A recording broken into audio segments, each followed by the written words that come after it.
Bu sesi duyuyor musunuz? Bir balina albümü bu. Gerçek balinaların albümü, onların sesi. Frank, denizaltı araştırmaları sırasında balina seslerini kaydediyor.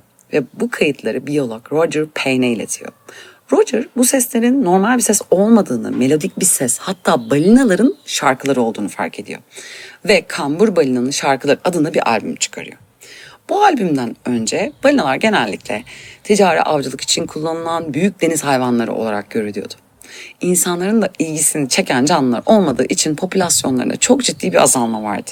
Bu albüm sonrası balinaların sadece büyük deniz hayvanları olmadığını, aynı zamanda zengin, sosyal ve iletişimsel davranışlara sahip varlıklar olduğunu gösterdi. İnsanların balinalara olan ilgisini arttırdı ve balinaların korunması için küresel bir hareket başlatıldı. Özellikle 1970'lerden sonra balina avcılığına karşı dünya genelinde protestolar ve yasal düzenlemeler arttı.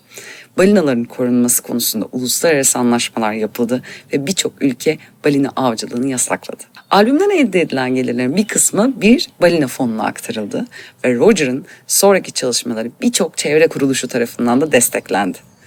Roger gerçekten bu seslerin bir şarkı olduğunu mu düşünüyordu? Yoksa balinalara kendini adamış bir adam olarak farkındalık yaratmak için mi bu albümü yayınlamıştı? Bilmiyorum.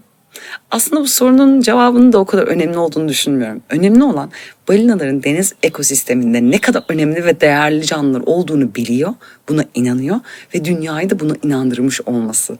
Ben bu hikayeden çok etkilendim. Çünkü aslında sanatın, müziğin insanlarda nasıl bir empati duygusu yarattığını gösteriyor benim için. Bizi birleştiriyor. Sanırım İngiltere'de en sevdiğim şey insanların özellikle sanat alanında hayallerini gerçekleştirebilmeleri için çok fazla kapı var. Yüzlerce fon, yüzlerce burs, hatta bir fona denk gelmiştim. Sanat alanındaydı galiba ya da sinema alanındaydı. Şöyle demişler, bu fonu öncelikli olarak dünyadaki problemlere dokunan bir konu seçen, daha önce fon almamış, ilk çalışmalarını yapacak olan kişilere öncelik vereceğiz diyorlardı. Yani diyorlar ki hayal et, bizi inandır ve gerçekleştir. Aynı Roger'ın yaptığı gibi. Hepimizin dünyaya dokunacak yollarını, o yollarda yolu açanları bulabilmesi dileğiyle. Hoşça kalın.